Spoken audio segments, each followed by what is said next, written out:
3 tahun yang lalu, Baku Madarame merupakan anggota dari organisasi hitam yang bernama Kakero. Organisasi ini bergerak dalam permainan judi ilegal. Sejak awal berdiri, pimpinan Kakero selalu menuntut dan mengejar pihak yang kalah untuk segera membayar konsekuensi hukumannya tanpa melihat pangkat dan jabatan dari orang tersebut. Oleh karena itu, Kakero bisa merekrut banyak anggota, bahkan perannya dapat mempengaruhi pemerintahan yang sedang berkuasa. Kembali lagi dengan Baku malam itu, ia mempertaruhkan uang bahkan nyawanya sendiri untuk menggulingkan pemimpin organisasi. Selama menjadi anggota Kakero, Baku ingin mengubah sistem dalam organisasi ini dan membuat dunia menjadi damai. Menurutnya, dunia judi ilegal sudah merugikan banyak orang karena telah dipenuhi oleh kecurangan. Maka dari itu, Baku selalu berusaha membuka strategi kecurangan yang dilakukan oleh orang-orang ini hingga ia diberi julukan pemakan kebohongan. Sayangnya pada malam itu Baku kekurangan strategi. Ia nggak bisa mengantisipasi kecurangan yang dilakukan oleh pemimpin organisasi, sehingga ia mengalami kekalahan dan menerima hukumannya. Maka dari itu Baku harus merelakan dirinya dikeluarkan dari keanggotaan Kakero dan diasingkan ke pulau terpencil. Meskipun begitu, termasuk hukuman yang beruntung karena ia tidak perlu menyerahkan nyawanya di hadapan pemimpin organisasi. Sejak saat itu kehidupan Baku dimulai dari nol lagi. Ia tinggal di tepi pantai dan sering mendatangi lapak-lapak judi yang digelar oleh warga lokal. Seperti siang ini, ia datang ke tempat perjudian yang menggunakan dadu. Awalnya Baku hanya mengamati orang-orang di sana, sampai ia menemukan strategi yang dilakukan oleh bandar judi itu. Ia pun dengan santainya menantang orang itu dan menaikkan uang taruhannya dari yang biasanya hanya 1.000 sampai 2.000 yen. Sekarang ia memasang 1 juta yen. Akan tetapi Baku tetaplah Baku. Meskipun kehidupannya yang udah jauh dari organisasi Kakero, ia tidak kehilangan kecerdasannya. Dalam waktu singkat, Baku bisa mengalahkan si bandar judi dan memenangkan 2 juta yen. Tidak hanya itu, Baku juga mengungkapkan rahasia perjudian dadu ini yang telah dicurangi oleh bandar judi dengan memasang magnet di bawah mejanya. Hal inilah yang membuatnya selalu menang, sedangkan pesertanya yang lain harus menelan kekalahan dan kerugian yang besar.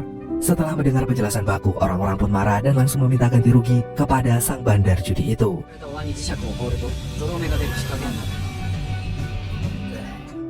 Malam ini, Baku bertemu dengan temannya di warung tenda pinggir jalan. Temannya itu memberi sebuah kabar jika organisasi Kakero yang ada di Tokyo sedang mengalami kepanikan. Ada seorang yang bernama Iki Sadakumi sedang mengobrak-abrik keanggotaan Kakero di sana. Rumornya dia ingin menjadi pemimpin organisasi karena selama ini ia hanya menantang orang-orang Kakero.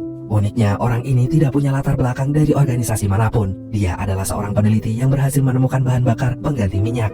Ia juga peneliti yang independen, alias hanya menggunakan biaya pribadi dalam penelitiannya ini.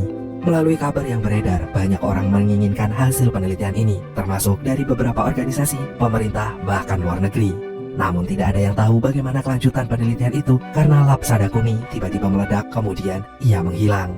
Dan Sadakuni baru muncul baru-baru ini dengan misinya menantang hampir semua anggota Kakero. Namun tidak ada yang tahu tujuan Sadakuni melakukan hal ini. Akhirnya setelah mendengar kabar itu, Baku pun bertekad untuk kembali ke Tokyo dan menggulingkan pemimpin organisasi. Meskipun sekarang ia bukan anggota Kakero, tapi Baku yakin ia bisa menemukan cara untuk mencapai tujuannya. Untuk lebih jelasnya, Sadakuni sebenarnya punya misi untuk menjaga kedamaian dunia.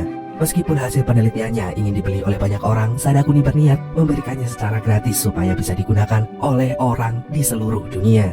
Aksi heroik ini pun mengundang perhatian dari salah satu pihak. Ia mengirimkan hadiah untuk Sadakuni yang ternyata berisi bom.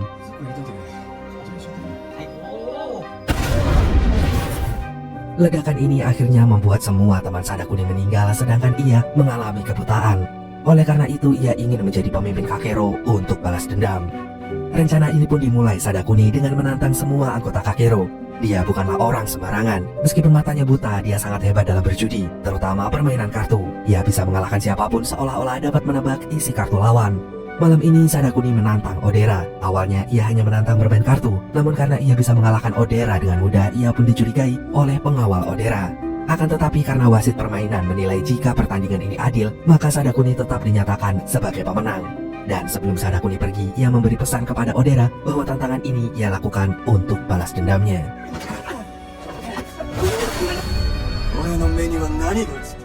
Sementara itu, beberapa hari kemudian, Baku pergi ke Tokyo. Di sini tanpa sengaja ia bertemu dengan Kaji, seorang pemuda yang merasa hidupnya selalu sial. Kebetulan siang itu ada orang yang mengejar Kaji dan Kaji hampir tidak bisa melarikan diri, dan untungnya di situ ada Baku yang langsung menyelamatkan Kaji dan mengusir orang itu. Akhirnya Kaji pun menceritakan bahwa selama ini ia terlilit hutang sebanyak 2,2 juta yen. Hal itu ia alami karena seseorang temannya meminjam namanya untuk berutang di pinjol. Maka dari itu sampai sekarang Kaji selalu dikejar-kejar oleh orang-orang tak dikenal yang menagih utang temannya. Setelah orang itu pergi, Baku memberi nasihat kepada Kaji bahwa situs pinjol ilegal tidak punya kewenangan untuk menagih utang. Bahkan secara hukum, Kaji tidak wajib membayar utangnya. Akhirnya, untuk meningkatkan kepercayaan diri Kaji, Baku mengajak bocah itu. Ia ingin menunjukkan bahwa masih ada keberuntungan di dunia yang bisa ia dapatkan. Malamnya, Baku mengajak Kaji untuk pergi ke rumah judi ilegal milik sahabatnya, Ranko Kurama. Di sini, ia ingin menunjukkan kepada Kaji tentang strategi pamungkasnya untuk mengalahkan lawannya. Awalnya Baku memasang taruhan seperti biasa. Ia bahkan berhasil memenangkan permainan ini dalam 1 kali, bahkan 2 kali. Ia pun memberanikan diri untuk menaikkan uang taruhannya saat mulai permainan yang ketiga. Akan tetapi setelah permainan itu selesai, ternyata Baku justru mengalami kekalahan. Kaji yang tadinya mengagumi Baku sekarang merasa panik karena kerugian Baku menjadi sangat besar. Namun ternyata inilah cara Baku untuk melihat kecurangan yang dilakukan oleh bandar judi. Setelah beberapa kali permainan berjalan, dia mengalami kekalahan. Baku pun mengeluarkan strategi pamungkasnya. Strategi inilah yang menjadi tanda bagi Kaji untuk memenangkan permainan ini. Dan taktik Baku ini memang berhasil. Mereka pun bisa memenangkan perjudian, bahkan mendapatkan hadiah hampir 5 juta yen. Sementara itu, wasit permainan langsung memberi kode lewat CCTV untuk memberitahu bosnya jika strategi mereka telah berhasil dibaca oleh seseorang. Akan tetapi bukannya marah, Ranko Kurama yang melihat Baku telah kembali menjadi sangat senang. Ia pun langsung menemui Baku dan menghadangnya sebelum Baku pulang membawa uangnya. Ranko pun memberi tantangan kecil pada Baku untuk menebak orang yang baru saja keluar dari lift. Namun ternyata Baku bisa menebaknya dengan benar hanya karena ia mencium aroma parfum yang ada pada orang itu. Kemampuan Baku ini langsung membuat Ranko yakin jika sahabatnya masih cerdas seperti dahulu. Namun meskipun begitu, Ranko tetap mengkhawatirkan keselamatan Baku yang bisa saja mati di tangan Kakero. Kini saat dalam perjalanan pulang, Kaji tidak bisa menahan rasa penasarannya. Dia bertanya kepada Baku tentang rumah judi ilegal yang baru saja ia datangi. Ia juga bertanya tentang Kakero yang terlihat sangat mengerikan, namun juga membuatnya tertarik. Dan secara terang-terangan Kaji berkata bahwa ia ingin mengetahui kehidupan Baku yang selalu kelihatan tenang meskipun harus menghadapi keadaan yang mendesak. Akan tetapi Baku tidak ingin memberi penjelasan lengkap kepada Kaji. Ia juga tidak ingin menyeret Kaji masuk dalam kehidupannya karena ia tahu bahwa Kaji adalah orang baik dan itu bisa membahayakan dirinya sendiri. Keesokan harinya Kaji bersenang-senang dan menikmati uang hasil taruhannya semalam. Ia memanfaatkan uang itu untuk berfoya-foya di hotel yang mewah lalu menggelar pesta untuk teman-temannya. Sementara itu, setelah ia berhasil melakukan semua itu, Kaji tetap merasa hampa. Ternyata seluruh kemewahan yang ia dapatkan tidak sebanding dengan kesenangan yang ia rasakan ketika bertanding di meja perjudian bersama Baku. Dan oleh karena itu, Kaji berniat untuk kembali lagi menemui Baku. Sementara itu, pada malam berikutnya, giliran Sadakuni yang datang ke rumah judi Ranko. Akan tetapi kedatangannya kali ini bukan untuk bermain judi, melainkan untuk melawan Ranko sebagai anggota Kakero. Ranko yang langsung memahami maksud kedatangan Sadakuni segera meladeni orang itu dan memilih permainan kartu. Namun ternyata rumor yang selama ini beredar itu memang kenyataan. Sadakuni berhasil menenangkan seluruh permainan. Padahal Ranko bukanlah orang yang baru dalam dunia perjudian. Ranko seolah dibuat tak berdaya dan harus pasrah menerima kekalahan. Akhirnya Sadakuni pun pergi karena ia tahu Ranko tidak mungkin menang melawannya. Namun tiba-tiba Baku datang lalu menantangnya. Ia bahkan memberi tantangan kecil kepada Sadakuni untuk membuktikan bahwa orang itu benar-benar buta. Akan tetapi Sadakuni tidak ingin melawan Baku karena ia bukan anggota Kakero. Setelah itu ia pergi dari sana diikuti oleh asistennya. Sementara itu saat Ranko masih penasaran dengan kekalahannya barusan, tiba-tiba ia ditelepon oleh Baku dan mengajaknya bertemu. Baku berkata bahwa ada urusan mendesak yang perlu ia bicarakan dengan Ranko. Gak lama kemudian Ranko menemui Baku. Ternyata urusan pentingnya dimaksud Baku adalah karena ia ingin meminta keanggotaan Kakero kepada Ranko supaya ia bisa melawan Sadakuni.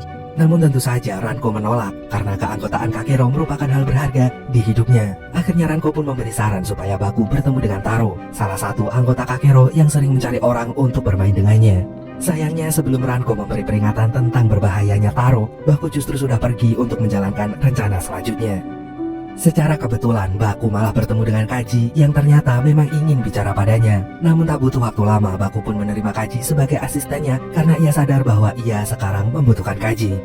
Ternyata niat Baku untuk mengajak Kaji adalah memanfaatkannya sebagai umpan bagi Taro. Setelah melihat Kaji yang sendirian di taman, Taro pun menjalankan modusnya dan menawarkan hadiah tinggi buat siapapun yang memenangkan permainannya. Setelah itu Baku langsung datang dan menerima tawaran Taro. Ia pun mengajukan diri untuk mendampingi Kaji dalam permainan ini. Taro adalah anggota Kakero yang psikopat. Ia menyukai kekerasan dan selalu menawarkan hadiah besar untuk orang yang menang melawannya. Padahal ia tahu betul bahwa permainannya itu tidak akan bisa dimenangkan oleh siapapun. Gak lama kemudian Baku dan Kaji tiba di markas Taro. Ia pun segera menjelaskan aturan permainan dan memberitahu hadiahnya sebesar 10 juta yen. Akan tetapi Baku tidak tertarik dengan uang itu. Ia justru mengajukan taruhan lain, yaitu ingin merebut keanggotaan Kakero yang dimiliki oleh Taro. Meskipun awalnya ragu, namun Taro yakin jika tidak ada satu orang pun yang bisa memenangkan permainannya, sehingga ia menyetujui usulnya Baku. Bahkan ia masih memberikan uang 10 juta yen itu jika mereka berhasil keluar sebagai pemenangnya. Aturan permainan ini cukup mudah. Kaji dan Baku harus bisa mengalahkan semua anak buah Taro dan mengambil kunci sebagai tanda bahwa mereka telah memenangkan duelnya. Taro memberi waktu selama 2 jam dalam permainan ini. Mereka harus bisa menaklukkan semua tantangan itu agar bisa keluar hidup-hidup. Kaji pun langsung panik setelah menyadari betapa berbahayanya permainan ini. Namun lagi-lagi Baku berhasil memenangkannya dan ia yakin bisa jadi pemenang. Sebenarnya Baku mengetahui bahwa Taro bukanlah orang yang fair.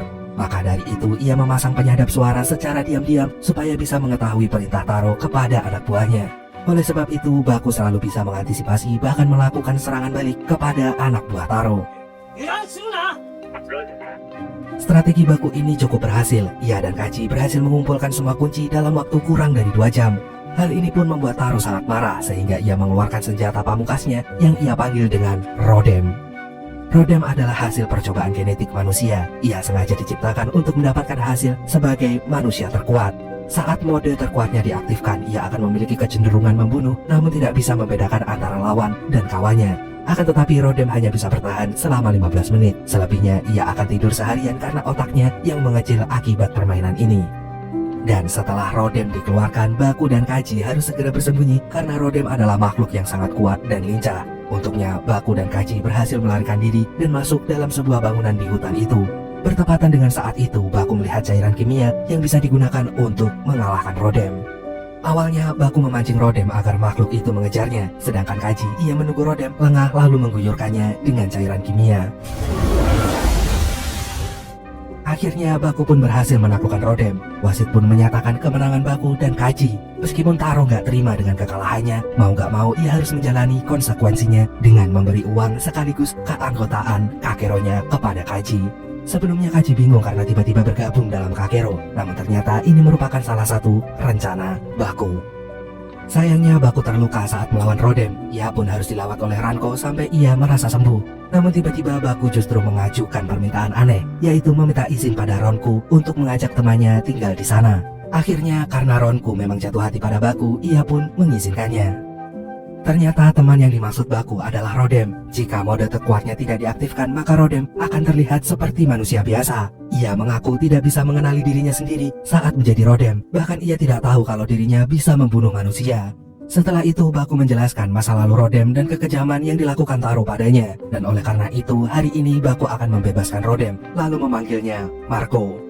Malamnya Baku membawa Marco ke rumah Ronku. Kebetulan Kaji juga ada di sana karena ia ingin bertemu Baku dan berniat untuk membantunya. Kaji melakukan hal itu karena ia tahu kehidupan Baku sangat berat dan tidak mudah. Akhirnya setelah Baku menerima gaji, ia pun mengenalkan Rodem yang sekarang telah berubah menjadi manusia normal bernama Marco. Gak butuh waktu lama mereka pun bergabung dengan Ronku kemudian membangun pertemanan yang baru. Sementara itu di tempat lain, orang-orang penting Kakero berkumpul untuk menentukan lawan Sadakuni. Tetua Kakero pun menuju Kaji, anggota baru mereka, karena ia tahu Kaji akan didampingi oleh Baku. Meskipun awalnya mendapat protes dari para petinggi lain, namun keputusan itu tidak berubah. Permainan ini pun akan diselenggarakan di pusat Kakero dan disaksikan langsung oleh pemimpin organisasi. Beberapa hari kemudian permainan antara Baku melawan Sadakuni pun digelar. Mereka sama-sama tiba di markas pusat dan disaksikan oleh banyak anggota Kakero. Permainan ini ternyata mengundang perhatian banyak orang, sehingga mereka berani memasang taruhan dengan nilai yang sangat tinggi. Oleh karena itu pemenang dalam permainan ini berhak mendapat hadiah 3 kali lipat dari para investor sebesar 6 miliar yen atau sekitar 650 miliar rupiah. sedangkan pihak yang kalah akan mendapatkan hukuman yang berat, termasuk asisten mereka. Setelah itu mereka memainkan permainan Hangman Old Maid, sebuah permainan kartu mematikan yang menjadi keahlian Sadakuni. Permainan pun akhirnya dimulai. Awalnya Baku mengalami kekalahan demi kekalahan hingga ia menyadari bahwa sebentar lagi ia akan digantung sebagai konsekuensi kekalahannya. Bahkan orang-orang yang mendukung Baku pun heran karena tidak biasanya Baku kalah seperti ini. Namun lama-lama Baku berhasil menemukan ritme cara bermainnya. Ia mulai mempermainkan Sadakuni hingga membuat orang itu emosi. Meskipun pada ronde ketiga ini skor Baku masih kalah, tetapi ia sudah bisa melihat kelemahan lawannya. Akhirnya pada ronde keempat, Baku berhasil mengalahkan Sadakuni. Kekalahan ini pun juga terjadi pada ronde berikutnya, sehingga membuat Sadakuni merasa semakin kesal. Dan oleh karena itu, Baku meminta ronde selanjutnya sebagai ronde terakhirnya. Siapapun yang mendapat kartu kematian, maka ia langsung kalah saat itu juga. Setelah itu, permainan pun dimulai. Namun di sini Baku melakukan satu strategi licik yang tidak diketahui oleh Sadakuni yang buta. Dan ternyata taktik ini berhasil membuat Sadakuni mengalami kekalahan. Sementara itu, Baku yang memenangkan permainan ini menjelaskan bahwa selama ini Sadakuni berbuat curang. Meskipun ia buta, namun ia telah memasang sebuah alat di punggungnya yang berhubung dengan CCTV. Benda inilah yang bisa membuat Sadakuni bisa melihat kartu lawannya, sehingga ia dapat memenangkan semua jenis permainan kartu. Dan untuk menerima kekalahan ini, Sadakuni pun harus menjalani hukumannya. Akan tetapi sebelum ia dihukum, Sadakuni menanyakan tujuan Baku yang ingin menjadi pemimpin organisasi. Baku pun menjawab bahwa ia ingin menciptakan perdamaian di dunia. Setelah mendengar itu, Sadakuni pun menerima kekalahannya dengan lapang dada karena ia tahu Baku juga memiliki misi yang sama dengannya. Akhirnya beberapa hari kemudian, Baku yang telah memenangkan permainan pun berhak melawan pemimpin organisasi. Ia ingin menepati janjinya untuk mengalahkan pemimpin itu, lalu mengubah Kakero menjadi organisasi yang lebih baik. Dan filmnya pun selesai.